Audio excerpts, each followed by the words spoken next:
지금부터 2026년 제2회 전기기사 필기 회로 이론 및 제어공학 기출문제 풀어보겠습니다. 문제 61번. 인덕턴스가 0.1 헨리인 코일에 시료가 100V, 60Hz, 위상 30도인 전압을 가했을 때 흐르는 전류의 시료가 크기는 약 몇 암페어인가? 기호 써보겠습니다. 인덕턴스니까 L이고요. 자, 전압입니다. V. 주파수가 F고요. 그 다음에 전류의 시료값, I의 크기 물어본 겁니다. 일단 그림으로 표현하면 인덕턴스니까 이렇게 코일로 표현하면 돼요. 이렇게. 자, 요 L 값이 0.1이라고 준 거고요. 여기에 전압을 가한 겁니다. 요 전압 V가 100V에 주파수 F가 60이고요. 위상은 30도라고 준 겁니다. 자, 이때 전압을 가했으니까 전류 I가 그럴 텐데 이 시료값 물어본 겁니다. 자, 그러면 전류를 물어봤으니까 일단 오음의 법칙 I는 임피던스분의 V가 되겠죠. 자, 그럼 전압은 100V 준 거고요. 임피던스는 단위가 오음인데 지금 L, 인덕턴스는 헨리잖아요. 그럼 단위가 다르니까 얘를 오음으로 바꿀 거예요. 그럼 오음으로 바꾸는 방법은 간단하죠. 여기 L 앞에 J 오메가만 붙이면 됩니다. 그러면 오음이 되는 거예요. 그런데 뭐 허수 혼자 했으니까 J는 신경 쓰지 않아도 되고요. 그냥 임피던스는 오메가 L이다 이렇게 보시면 되겠습니다. 자, 오메가는 2파이 F니까 100은 그대로 쓰고요. 2파이 곱하기 60Hz인가요? 60. 거기다가 인덕턴스 0.1 헨리를 넣으면 답이 나오겠습니다. 자, 계산감 눌러보겠습니다.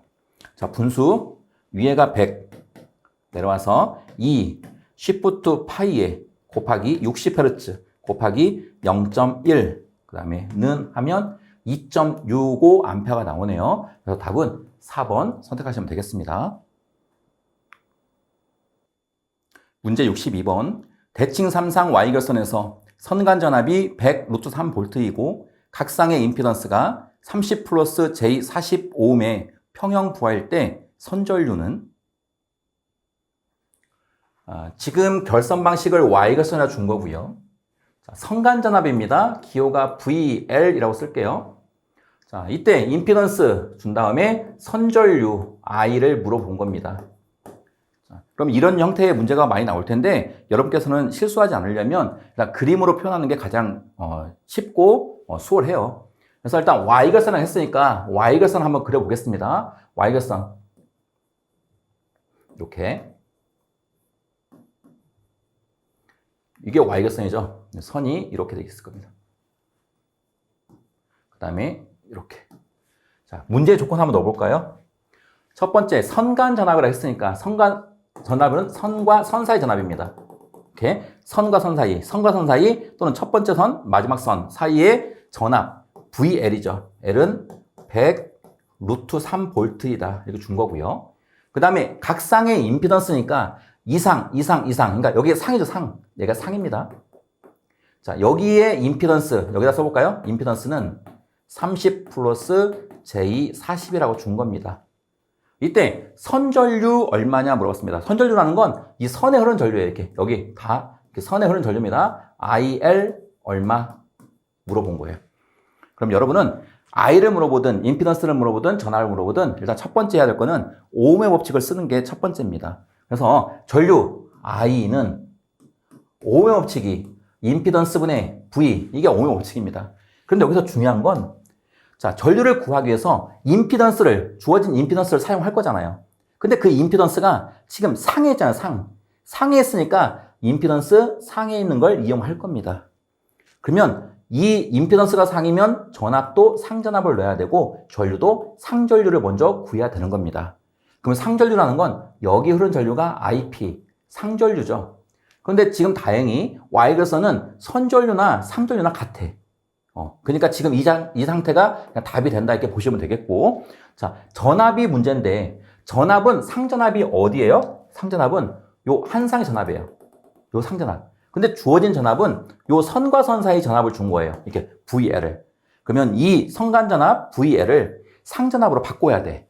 그러면 어떤 관계가 있냐면 선간 전압 VL은 상전압 VP하고 안 같잖아요. 당연히 다르잖아요, 크기가. 이 선간전압하고 이 상전압하고 다르잖아요, 그죠? 그래서 선간전압은 상전압보다 루트 3배가 크다. 요거를 알고 있어야 됩니다. 우리가 필요한 건 상전압이니까 상전압 VP는 선간전압 VL을 루트 3으로만 나눠주면 된다라는 거 여러분 다 알고 계실 거예요. 그래서 주어진 조건 선간전압 100 루트 3V를 루트 3으로만 나눠주면 이게 상전압이 되는 거고, 임피던스 상에 있는 거 30 플러스 J 40이 될 겁니다. 다시 한번 하면 우리 분자는 루트 3 날아가니까 100V가 될 거고요. 자, 임피던스 30 더하기 J 40은 50이 나와요.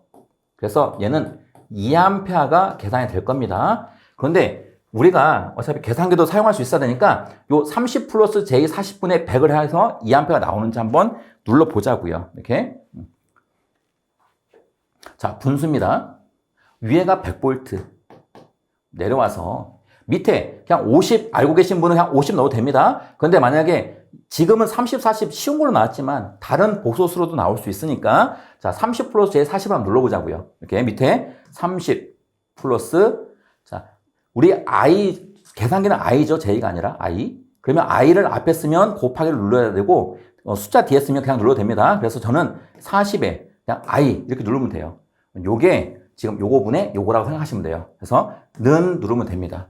자, 이렇게 하면 이렇게 복소수가 나오죠. 우리는 복소수가 필요한 게 아니라 어떤 값이 필요한 거예요. 그래서 이 상태에서 우리 Shift 2번 눌러볼게요. Shift 2번 누르면 1, 2, 3, 4 선택하게 되어 있죠. 여기서 3번에 있는 형태가 필요하다고 우리는 3번. 그래서 3번 누른 다음에 는 해볼게요. 그러면 2의 각도 마이너스 53이 나옵니다. 예, 이걸 눌렀더니 2의 위상 각도 마이너스 53.1도가 나옵니다. 자, 여기서 우리가 답은 요 앞에 거, 이 절대값, 요거의 답이 되는 겁니다. 만약에 문제에서 위상까지를 물어보면 요게 위상이 되는 거고, 지금은 위상을 물어본 거 아니기 때문에 요게 답이 된다 이렇게 보시면 되겠습니다. 계산기 누르는 것도 한번 연습해서 가보시라는 거예요. 답은 1번 선택하시면 되겠네요. 문제 63번. 무외형 선로를 설명한 것 중 옳은 것은? 자, 요거는 간단히 암기할게요. 우리 해설 참고하겠습니다. 자, 해설을 보면 일단 무외형 선로라는 거 일그러짐이나 찌그러짐이 없는 선로다 이렇게 보시면 되겠고요. 잘 나오죠 이거. 무외형 조건 암기 가져가야 됩니다.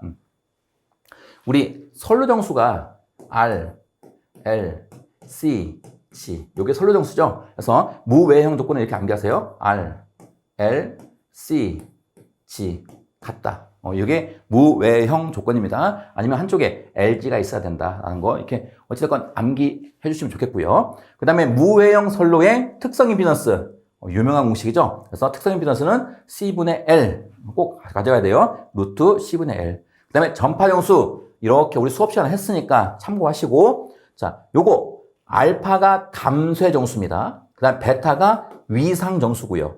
그러면 알파 감쇄 정수는 루트 R분의 RG다. 루트 RG 가져가시고 그 다음에 전파속도 V는 루트 LC분의 1이라는 거 중요하니까 가져가시기 바랍니다. 자, 이렇게 공식들을 나열해 보니까 무외형 선로에서는 여기에 결과식의 주파수가 없죠. 그래서 특성 임피던스든 감쇄 정수든 그 다음에 전파 속도든 위상 정수든 어떻게 돼? 주파수에 관계가 없습니다.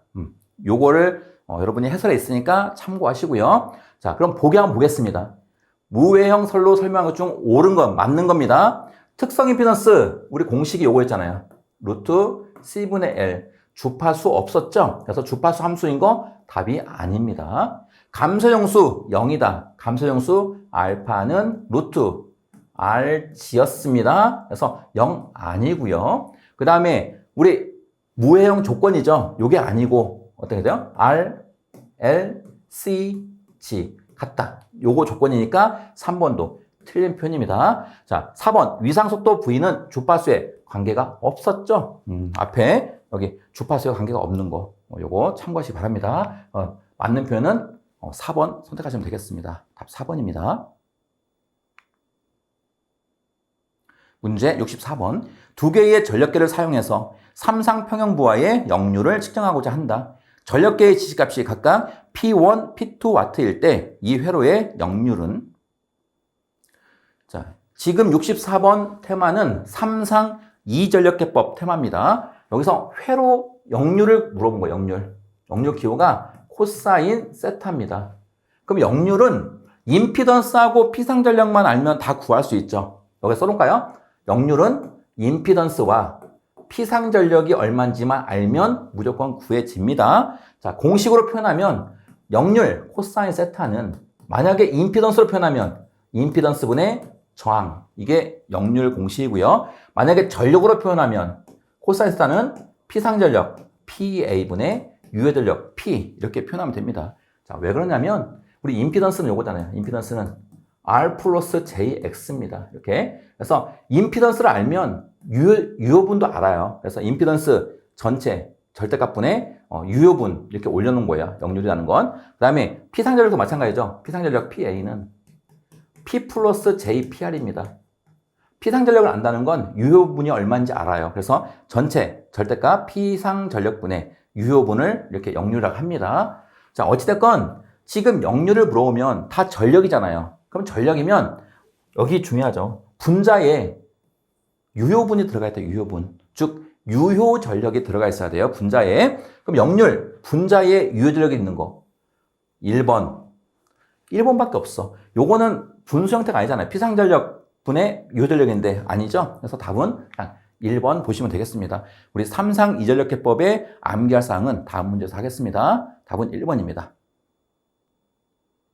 문제 64번. 두 개의 전력계를 사용해서 삼상 평형부하의 역률을 측정하고자 한다.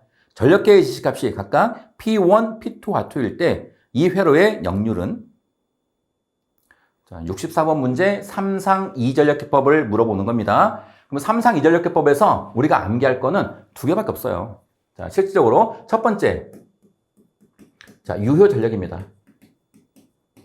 자, 유효 전력에서 P는 두 개의 전력값 P1하고 P2 더해주면 돼요.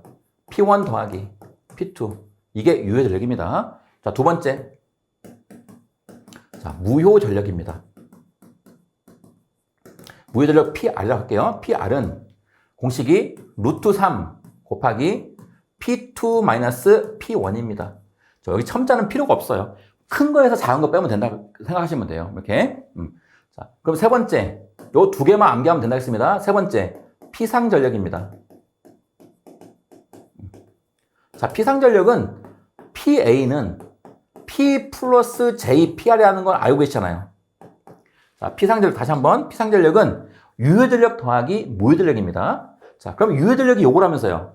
P1 더하기 P2 더하기 무효전력이니까 J의 요거 루트 3 그 다음에 P2 마이너스 P1 요게 피상전력입니다. 자, 네 번째 이제 역률입니다. 코사인 세타는 우리 역률이라는 건 피상전력분의 P예요. 피상전력 PA분의 유효전력 P입니다. 그럼 피상전력은 우리가 했잖아요. 피상전력이 요거라면서 요거. 그래서 유효전력 P1 더하기 P2 더하기 제2의 무효전력 루트 3의 P2 마이너스 P1 이렇게 써주시면 돼. 그 다음에 P 유효전력이 P1 더하기 P2 이렇게. 자, 여기까지만 암기하시면 돼요. 필기, 실기 다 나오니까 여기까지 암기하세요. 1번하고 2번만 암기하면 다 이용해서 풀 수 있는 거잖아요. 그런데 지금 요 공식 코사인 세타 역률을 물어본 건데 지금 보기에 있는 거하고 좀 식이 다르죠. 그래도 상관없어요. 여기까지만 암기하세요. 우리 답은 1번이 될 텐데 여기 보니까 무조건 나와야 되는 건 유효전력은 무조건 나와야 돼. 분자에 유효전력이 있어야 됩니다. 그 유효전력 있는 거 1번밖에 없어요. 이렇게 이 문제 여러 번 나왔는데 이렇게 주어진다고요. 그 다음에 저기 밑에 있는 요거 뭐냐면 얘를 풀면 이렇게 나와요. 2 루트 P1의 제곱 플러스 P2의 제곱 마이너스 P1, P2라는 공식이 나옵니다. 요거 암기하는 게 만만치 않잖아요. 암기가 되면 좋겠지만 안 되면 그래도 이렇게만 암기하시면 거의 다 풀어집니다. 그래서 일단 요거 암기할게요. 답은 1번입니다. 문제 65번. 두 개의 전력계로 평형삼상 부하의 전력을 측정하였더니 한쪽의 지지치가 다른 쪽 지지치보다 3배이었다면 부하역률은 약 얼마인가? 65번은 암기화해도 됩니다. 이것도 마찬가지 64번처럼 3상 2전력기법을 지금 물어보고 있는 거예요. 근데 지금 한쪽의 지지치가 다른 쪽에 3배다라는 의미를 준 겁니다. 그러면 일단 3배가 차이가 나면 역률은 0.76이 나옵니다. 이렇게 암기해도 되고 아니면 그냥 우리가 풀어보면 돼요. 일단 한쪽의 지지치가 예를 들어서 100W라 한다면 이게 뭐 P1이든 P2든 상관없습니다.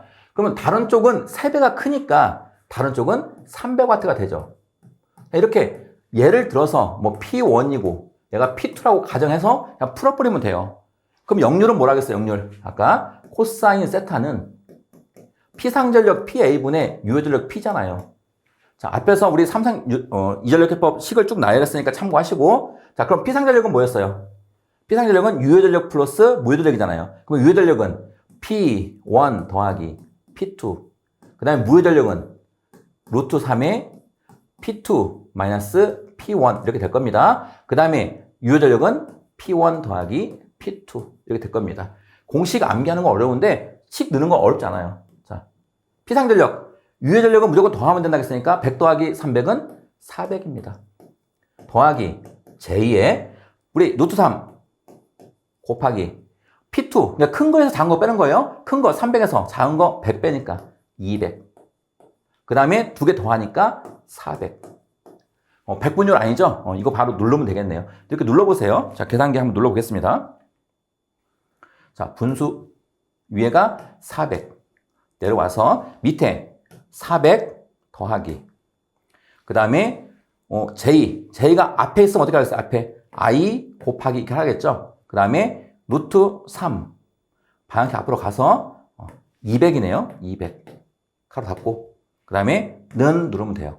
자, 이렇게 복소수가 나오잖아요. 이렇게 분수 있으면 SD 누르면 되고, 이렇게 복소수 형태가 나왔죠? I가 있다는 거 복소수잖아요? 그러면 요거 필요한 게 아니라 우리는 어떤 값이 필요하기 때문에 다시 한번 Shift 2번에 3번. 그 다음에 는 하면 요 앞에 값이 답이 되는 겁니다. 역시 분수니까 이거 누르면 돼요. 그럼 뭐 나왔어요? 0.75 나왔죠? 0.7559니까 약 0.76이 나오는 겁니다. 이렇게 암기해도 되고 아니면 저처럼 이렇게 예를 들어서 계산기 눌러도 됩니다. 답은 3번입니다. 문제 66번. 그림과 같은 순저항 회로에서 대칭 3상 전압을 가할 때 각선에 흐르는 전류가 같으려면 아랫값은 몇 옴인가? 자, 이 문제 어렵습니다. 난이도가 최상입니다. 자, 그림을 줬고요. 여기서 각선에 흐르는 전류가 같으려면 그랬습니다. 그 얘기는 뭐냐면 A상이니까 여기에 IA가 흐를 거고 B상에 IB, C상에 IC가 흐르게 될 겁니다. 이 전류가 같게 되려면 요 아랫값을 자, 여기 R 저항에다가 화살표가 있다는 건 가변 저항입니다. 저항을 조정할 수가 있다. 올렸다 내렸다 할 수 있다는 겁니다. 요 저항값을 몇 옴으로 해야 되느냐 이렇게 물어본 겁니다. 자, 그럼 이 문제 어떻게 풀 거냐면 우리 해설 참고하세요. 우리 해설에 이렇게 나와 있죠. 지금 여기 델타의 저항이면 요 전류가 저항 몇 옴을 만나는지 몰라요. 계산하기도 어렵고. 그래서 이 델타 결선의 저항을 이렇게 Y 결선으로 바꿀 거예요. 자, 여기에서 그러니까 IA, IB, IC가 저항을 이렇게 중성점을 기준하면 저항을 이렇게 만나겠죠. 이렇게 IB도 만나고 IC도 만날 겁니다. 그러면 전류가 같아지려면 이 저항과 그 다음에 여기의 저항이 똑같아야 돼. 근데 결론적으로 보면 얘는 24인데 여기는 8밖에 안 되잖아요. 그러면 요 저항값을 24에서 8을 빼면 16인가요? 요 저항을 16옴으로 하면 여기 합성 저항이 24가 되는 거잖아요. 그러면 이 전류도 24옴을 만나고 이 전류도 24옴, 이 전류도 24옴을 만나니까 같아진다는 얘기예요. 그래서 답은 여기 16옴으로 한다라는 요 문제입니다. 이렇게 전개를 거예요. 자, 그러면 어떻게 하면 되냐면 여러분이 만약에 이 문제를 만났다. 그러면 첫 번째 할 거는 요 델타 결선의 저항을 Y로 바꾸는 거예요. 그럼 y로 바꿀 때 제가 수업 시간에 요거 식을 암기하는 겁니다. 식을 암기하는 건데 여기 안에다가 이렇게 y로 이렇게 해놓으면 돼요. y로. 저항을 y로 바꾼 겁니다. 이렇게. 자, 이렇게. 자, 그러면 이 저항은 A상에 연결됐으니까 얘가 RA가 되겠고요. 이 저항은 C상에 연결됐으니까 얘가 RC가 되겠고요. 그 다음에 이 저항은 B상에 연결됐으니까 RB가 되겠네요. 자, 그러면 Y선으로 이 델타를 바꾸는 거예요. 그러면 공식이 이렇습니다. 자, RA는, RB는, RC는 공식 한번 써보자고요. 자, 공식. 제가 수업 시간에 요 안쪽에 있는 저항은 왠지 보호받고 있는 느낌이다. 그래서 요 바깥쪽에 있는 델타 결선이 힘을 합쳐서 보호하고 있는 거죠. 그래서 RA라는 값은 요게 다 힘을 합쳐서 보호하고 있습니다. 그래서 40 요거 더하기 요거 120 더하기 40 이렇게 힘을 합쳐서 얘를 보호하고 있는 거야. RA를. 그럼 RA를 가장 잘 보호하는 거는 얘랑 가까이 있는 얘하고 얘가 되겠죠. 얘하고 얘. 그래서 40 얘 곱하기 40 이게 공식이 되는 거예요. 이렇게. 자, 얘도 한번 해볼까요? 얘도. 자, 우리 RB나 RC나 분모는 다 똑같아요. 다시 RB 얘도 보호받고 있습니다. 여기 바깥쪽에 있는 거 다 더하면 된다. 그래서 40 더하기 120 더하기 40. 그 다음에 얘를 가장 보호 잘할 것 같은 녀석이 최측근이죠, 최측근. 그래서 40하고 120입니다. 40, 120. 이렇게. 저 마지막도 RC도 다 더합니다. 40 더하기 120 더하기 40이고요. RC니까 얘 가장 가까이 있는 녀석 요 두 개입니다. 그래서 40 곱하기 120이에요. 이렇게. 자, 식을 써보니까 요 RB하고 RC는 똑같죠. 우리 아까 해설해 봤듯이 요거 얘는 24ohm이 될 거고 얘도 24가 될 겁니다. 근데 얘는 8ohm이 될 거예요. 그래서 RA, RB, RC를 이렇게 구한 다음에 우리 그림 이렇게 되는 겁니다. 그러면 얘는 24, 24 똑같은데 얘는 8이니까 이 저항은 16으로 해야 된다라는 게 답이 되는 겁니다. 답은 16ohm이 되겠습니다. 우리 보기 3번에 있네요. 답은 3번 선택하시면 되겠습니다. 문제 67번. I는 30sin 오메가T 플러스 40sin의 5오메가T 플러스 30도의 시료값은? 자, 지금 전류의 시료값을 줬는데 여기 오메가 앞에 1이 있으니까 얘는 기본파고요.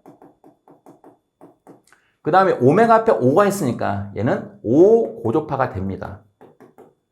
그러면 여기를 합쳐서 뭐라고 하냐면 우리는 비정현파라고 합니다. 이렇게. 그럼 비정현파의 시료값을 물어본 거예요. 그럼 전류의 시료값. 그럼 구하는 거 어렵지 않죠? 전류의 시료값은 무조건 루트 씌우면 됩니다. 루트.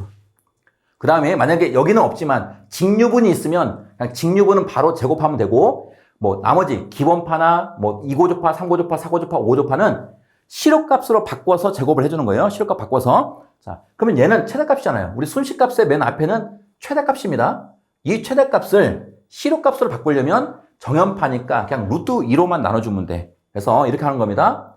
최대값 30을 루트 2로 나눴습니다. 30을 루트 2로 나눴어.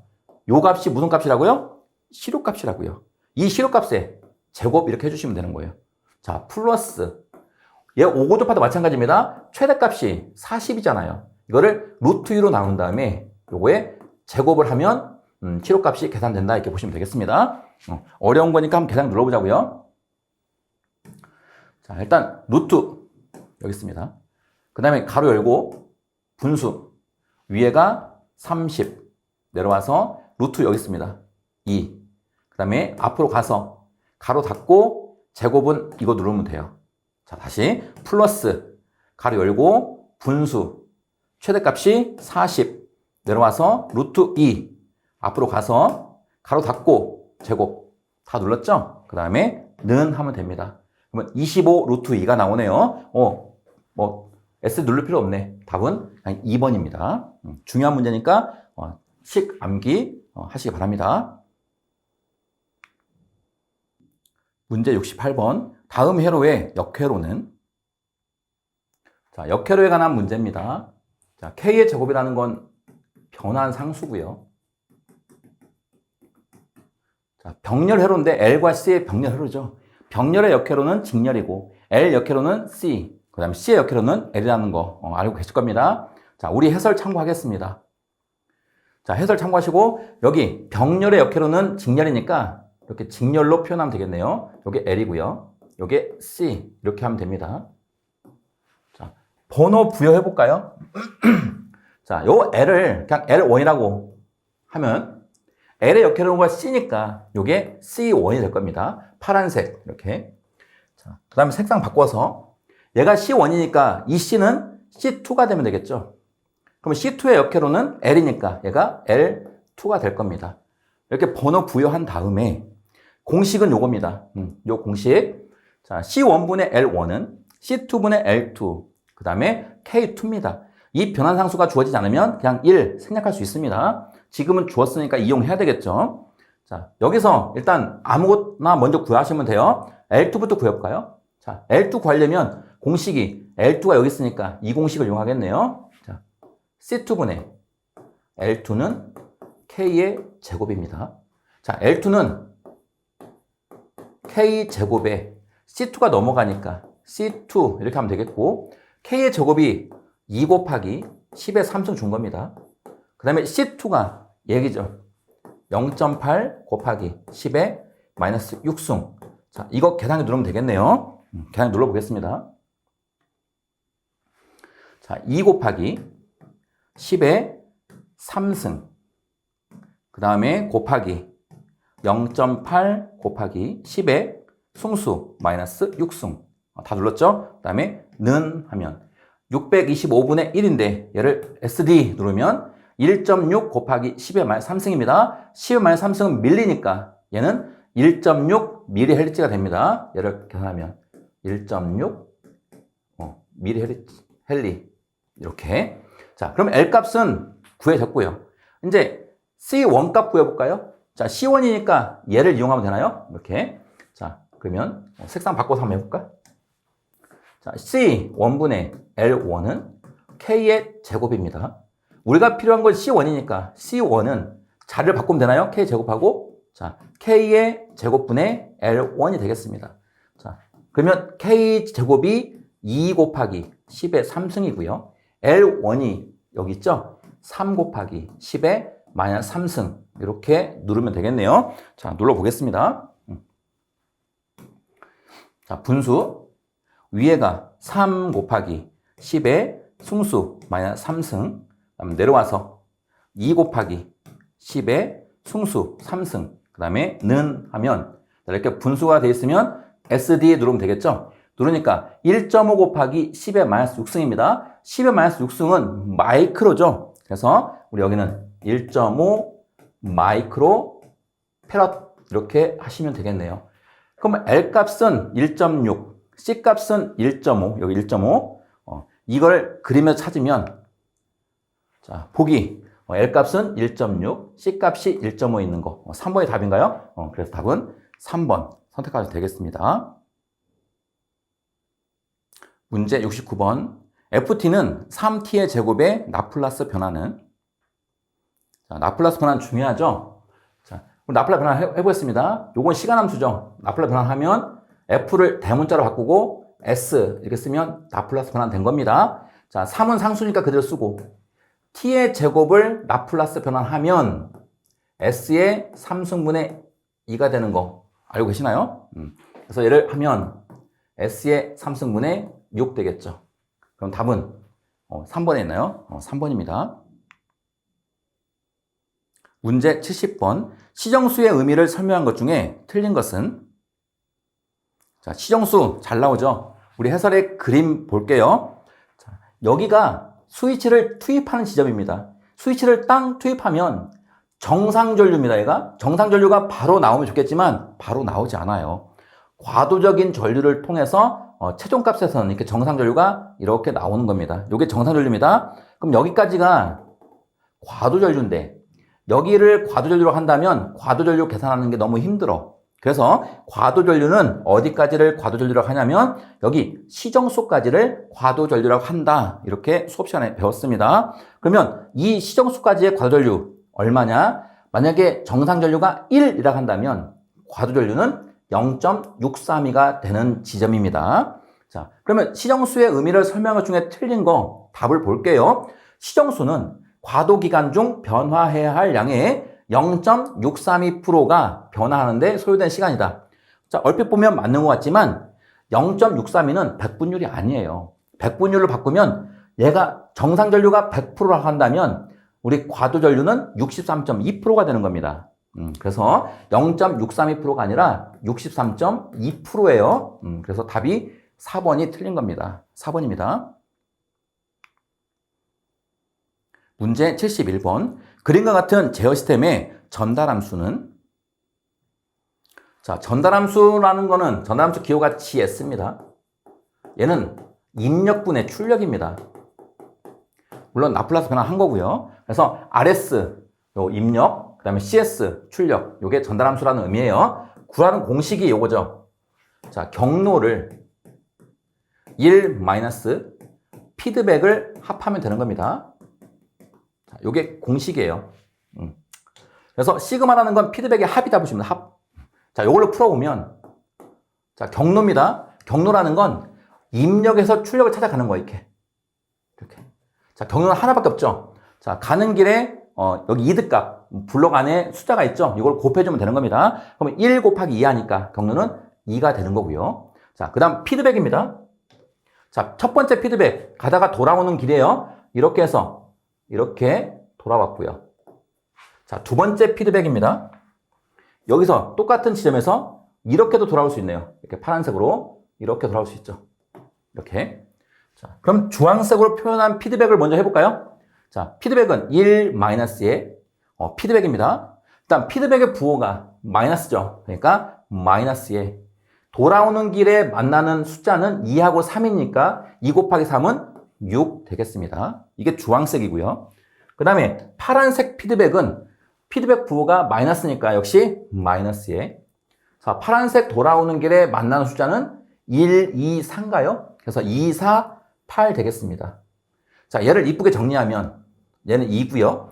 마이너스에 마이너스니까 1 플러스 6. 마이너스에 마이너스면 플러스 8이 됩니다. 그럼 얼마? 14에 15인가요? 15분의 2가 되네요. 그럼 답 4번에 있습니다. 답은 4번입니다. 오늘 블록선도 중요합니다. 잘 가져가세요. 문제 72번. PD 조절기 전달함수 GS는 1.02 플러스 0.002S의 0점은 자, 0점 구하는 겁니다. 0점이라는 건 분자가 0인 거예요. 얘는 분모가 없기 때문에 요 자체가 그냥 0 되는 게 0점이다 보시면 되겠습니다. 한번 써보면 1.02 플러스 0.002S는 0 이렇게 돼야 된다고요.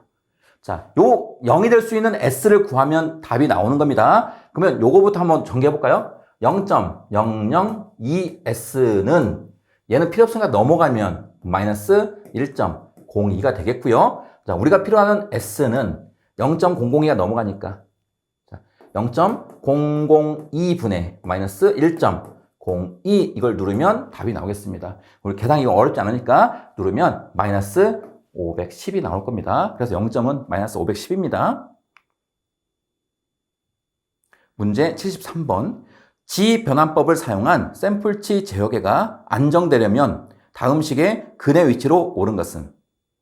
자, 이것도 잘 나오는 문제니까 참고하십시오. 자, 우리 안정도를 판별하는 곡선 또는 평면은 S평면하고 G평면이 있죠. 자, S평면은 요겁니다. 이렇게 했을 때 자, 요게 실수축이고요. 얘가 허수축입니다. 자, 요게 S평면. 자, 그 다음에 G평면은 자, 어떻게 표현할 거냐면 요 단위원을 표현한 거, 단위원. 이렇게. 자, 반지름이 1짜리 원이다 보시면 돼요. 반지름 1짜리 원. 얘가 G평면이라고 보시면 돼요. 자, 그럼 여러분이 가져가실 거 이렇게 하시면 됩니다. S평면에서 안정하려면 근의 조건이 이렇게 좌반부에 있으면 안정이에요. 좌반부 또는 좌반면이라고 합니다. 이 좌반부, 좌반면에 있으면 안정이다 보시면 돼. 자, 얘랑 대응되는 게 여기 원 내부입니다. 근이 원 내부에 있으면 안정이다 보시면 되겠고요. 자, 그 다음에 S평면의 우반면, 우반면이라고 할까요? 보기에 우반면으로 되어 있으니까. 이렇게. 여기에 근이 있으면 불안정합니다. 자, 얘랑 대응되는 게 요 밖에, 원 외부입니다. 외부에 있으면 불안정이다 이렇게 보시면 되겠고. 그 다음에 여기 축에 걸려있다. 허수축에 걸려있으면 임계입니다. 안정 한계. 자, 얘랑 대응되는 게 이 원주상. 여기에 있으면 얘가 임계입니다. 자, 이렇게 두 개 다 비교해서 가져가시기 바랍니다. 자, 근데 여기 지변환법을 사용해서 제어계가 안정되려면 그랬어요. 안정되려면. 그럼 안정되려면 이 단위원 내부에 근이 있으면 안정이잖아요. 단위원 내부. 그럼 단위원 내부, 단위원 안쪽에 근이 존재해야 된다. 3번이 맞나요? 답은 3번입니다. 문제 74번. 다음의 신호흐름 선도를 메이슨의 공식을 이용하여 전달함수를 구하고자 한다. 이 신호흐름 선도에서 루프는 몇 개인가? 자, 루프 밑줄 그을까요? 루프는 순환되는 선을 의미합니다. 그리고 피드백이라고 생각하시면 돼요. 피드백. 다시 돌아오는 거죠. 그러면 그림에서 루프가 몇 개냐 물어보는 거는 피드백이 몇 개냐 이렇게 물어보는 거 똑같아요. 그럼 피드백 다시 돌아오는 게 이렇게 돌아오고 있습니다. 한 개. 그 다음에 여기서 이렇게 돌아오고 있죠. 그럼 피드백은 요게 첫 번째, 요게 두 번째 피드백. 그래서 몇 개다? 두 개가 정답이 되겠습니다. 답은 2번입니다. 문제 75번. 제어장치가 제어 대상에 가하는 제어 신호로 제어장치의 출력인 동시에 제어 대상의 입력인 신호는? 자, 75번 문제는 자동 제어 장치의 구성도에 관한 문제입니다. 이게 자동 제어 장치의 구성인데 여기에 있는 목표값하고 여기에 있는 조작량이 얘가 입력이고 얘가 출력인데 그 조작량 자체가 제어 장치의 출력인 동시에 제어 장치의 입력이 되는 겁니다. 그래서 답은 조작량 4번 선택하면 되겠습니다. 4번입니다. 문제 76번. 어느 제어계에 단위 임펄스 입력을 가했을 때 출력이 2의 마이너스 2t이었다. 이 계의 전달함수는? 자, 76번은 어느 제어계, 이 계라는 건 시스템입니다. 어느 제어 시스템 또는 뭐 계 이렇게 나오면 여러분께서는 기본, 우리 기본이 되는 함수는 게르프입니다. 게르프. 그래서 게르프를 그리시면 돼. 이렇게. 게르프라는 건 참고로 피드백이 없는 회로입니다. 여기가 입력이고요. 여기가 출력입니다. 그 다음에 여기 회로의 전달함수 GS라고 합니다. 그 다음에 만약에 기호로 표현하면 입력 R로 표현하죠. R로 많이 표현합니다. T. 그 다음에 여기 출력은 C로 많이 표현합니다. T. 자, 얘는 시간함수니까 라플라스 변환하면 대문자로 바꾸고 S. 여기도 대문자로 바꾸고 S 하면 됩니다. 자, 우리 어떤 제역에 뭐뭐뭐 이렇게 물어보면 여러분은 요 게르프를 그리고 시작하시면 돼요. 게르프. 자, 이 제역에 단위 임펄스 입력을 가했을 때 그랬어요. 임펄스 입력이라는 건 델타 t죠. 임펄스 함수가 델타 t입니다. 그래서 여기 시간 함수에다가 델타 t를 가했다는 의미예요. 자, 이때 출력이 이렇게 됐다는 거예요. 요 출력이 2의 마이너스 2t가 되었다고 준 겁니다. 이때의 전달함수 GS가 얼마냐 물어본 겁니다. 전달함수 GS라는 건 입력분의 출력이니까 라플라스 변환했을 때입니다. 입력 RS분의 출력 CS가 되는 겁니다. 자, 구해보면 RS는 얘를 라플라스 변환하면 되는 거니까 델타 T 라플라스 변환하면 1 다 아시고 계시죠? 그래서 1 쓰면 되겠고 2에 마이너스 2t 얘를 라플라스 변환하면 우리 마이너스 2니까 S 반대거리죠. 반대거 플러스 2분의 1 이렇게 변환한 겁니다. 그럼 CS가 S 플러스 2분의 1 될 겁니다. 그럼 1은 생략해도 되니까 답은 그냥 S 플러스 2분의 1 되겠네요. 자, 이거를 보기에 찾으면 3번에 있나요? 답은 3번입니다. 문제 77번. 다음에 논리 회로를 간단히 하면, 자, 논리 회로의 간약화 또 간단화 이걸 문제 준 겁니다. 자, 일단 여기 얘가 AND 게이트죠. 그다음에 얘도 AND 게이트고요. 그다음에 여기 뒤에 동그라미 있죠. 동그라미 얘가 NOT 회로입니다. NOT. 여기 동그라미 얘도 NOT입니다. 자, 한번 해보겠습니다. 여기 AND에 A가 들어갔고 여기 B가 들어갔습니다. 만약에 NOT이 없다면 AND니까 AND는 곱이죠. A 곱 B가 될 겁니다. NOT이 없다면. 근데 NOT이 있으니까 이렇게 바를 이렇게 해주면 되겠네요. A 곱 B의 바. 이게 출력이고요. 여기 중간에 아무것도 없으니까 그대로 하면 되겠네요. A 곱 B의 바. 이렇게 하면 되겠고. 자, 여기에 B가 이렇게 들어간 거죠. B. 그럼 출력 X는 여기 A 곱 B 바. AND니까 곱이죠. 그 다음에 B가 이렇게 들어갈 겁니다. NOT이 없다면 이게 끝인데 여기에 NOT이 있으니까 여기다가 이렇게 바를 해주면 되겠죠. 이렇게 바. 이렇게. 자, 여기까지 했습니다. 자, 그 다음에 해야 될 거는 우리 드모르간 한번 해볼까요? 드모르간? 드모르간은 뭐냐면 지금 제가 그냥 편의상 이렇게 파란색을 우산이라고 쓸게요. 우산이라고 표현할게요. 자, 지금 우산을 같이 쓰고 있어요. 얘네들이 같이 쓰고 있어요. 근데 우산을 따로따로 써보자고요. 자, A고 B, 바. 그 다음에 B하고. 요 파란색 우산을 얘 따로 이렇게 쓰고 싶다는 거예요. 그러면 여기 부호만 반대로 해주면 돼. 얘가 곱이면 얘는 그냥 플러스로 이렇게 해주면 됩니다. 자, 그럼 어떻게 돼요? 우리 부정의 부정은 긍정이죠. 긍정이니까 A 곱 B가 되는 거고 플러스의 B 바가 되는 겁니다. 이렇게. 자, 그러면 간단한 더 해야 되겠죠. 일단 플러스의 곱하기다. 자, 여기 플러스의 곱하기면 분배할 수 있겠네요. 분배. 자, 분배 법칙 넣어볼게요. 분배는 A 플러스 B 바 곱 B 플러스 B 바 이렇게 분배 쓸 수 있는 거예요. 이렇게 더한 다음에 또 이렇게 더하고 곱해주면 되는 거예요. 다시 한번 이렇게 곱하고 이렇게 더하고 이렇게 더해서 곱해주면 되는 겁니다. 이렇게 분배가 되는 거예요. 자, 분배를 시켜봤더니 요거 자, 기호는 똑같아. 문자는 똑같아. 그 다음에 하나는 긍정이고 하나는 부정이잖아요. 그러니까 부정과 긍정이 합이면 1, 부정과 긍정이 곱이면 0이라고 했잖아요. 그래서 자, 부정과 긍정이 이번에 합이니까 얘는 1이에요. 1. 그럼 남은 거는 A 플러스 B 바 얘만 남죠? 그래서 답은 2번에 있나요? 2번이 답이 되겠습니다. 논리식의 간단한 가져가시기 바랍니다. 문제 78번. S의 세제곱 플러스 11S의 제곱 플러스 2S 플러스 20은 0. 이 제어 시스템의 특성 방정식과 같을 때 이 특성 방정식에서 S평면 오른쪽에 위치하는 근은 몇 개인가?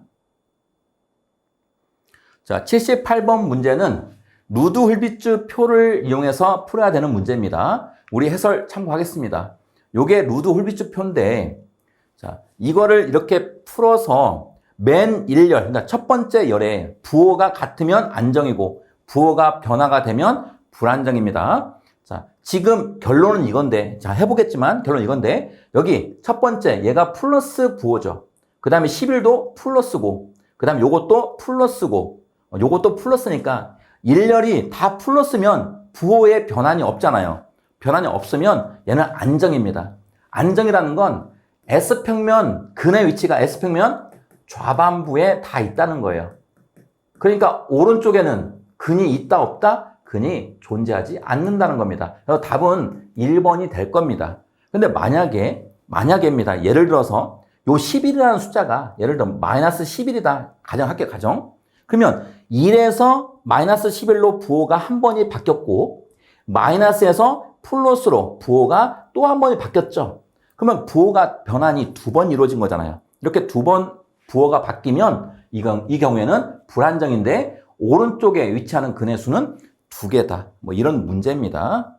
지금의 문제는 0이지만 이걸 한번 푸는 방법을 익혀보세요. 어떻게 풀 거냐면 자, S의 3승, 얘가 제일 고차항이니까 이렇게 쓰세요. 여러분은 이거 참고하셔가지고 S의 3승, 그 다음에 S의 제곱, S의 1승, 그 다음에 S의 0승이 얘가 상수입니다. 모든 수의 0승은 1, 상수니까 이렇게. 자, 그 다음에 해야 될 거는 S의 3승 앞에 얘가 1이 있는 거잖아요. 그래서 여기에 1을 이렇게 쓰시고 그 다음 한 칸 건너뛰어서 2가 되는 거죠. 2 이렇게 하면 됩니다. 그 다음은 한 칸 건너뛰면 0이에요. 쓸 필요 없는 거다 보시면 되겠고 그 다음에 S의 제곱은 앞에 11이 있잖아요. 여기다가 11 이렇게 쓰는 거고 자, 한 칸 건너뛰어서 20이 있는 겁니다. 20. 그 다음에 상수는 무조건 표현, 상수 20을 이렇게 표현하면 됩니다. 이렇게. 자, 그러면 이 경우에 앞에가 플러스, 여기도 플러스, 여기도 플러스니까 여기를 계산했을 때 얘도 플러스가 나오면 안정이고 어떤 부호가 마이너스가 나오면 불안정이다 이렇게 보시면 됩니다. 이제 여기를 구하는 게 핵심이에요. 자, 여기 구해보겠습니다. 일단 여기는 무조건 분수 하고 이 위에 게 분모입니다. 위에 게 그래서 11분의 그 다음에 이렇게 곱해서 11 곱하기 2니까 22. 그 다음에 이렇게 곱한 거 무조건 빼주면 돼. 무조건 뺍니다. 20하고 2를 곱했으니까 20입니다. 계산하면 11분의 2가 나오는 거죠. 그럼 얘도 플러스잖아요. 얘도 플러스, 얘도 플러스, 여기도 플러스, 여기도 플러스니까 얘는 안정이고 안정이라는 건 모든 근이 좌반부에 위치하고 있다. 오른쪽에 위치 없다는 거예요. 그래서 근은 몇 개냐 물어봤으니까 0개, 1번을 선택하면 되겠습니다. 답은 1번입니다. 문제 79번. 제역에 의해 주파수 응답에서 오메가의 값이 0에서 무한대 범위에서 파이는 마이너스 90도인 요소는 자, 우리 79번은 기본 요소에 대해서 물어보고 있는 겁니다. 자, 우리 해설에 이 표 있죠? 이 표 암기하시기 바랍니다. 우리 비례 요소는 전달함수가 K가 나오고요.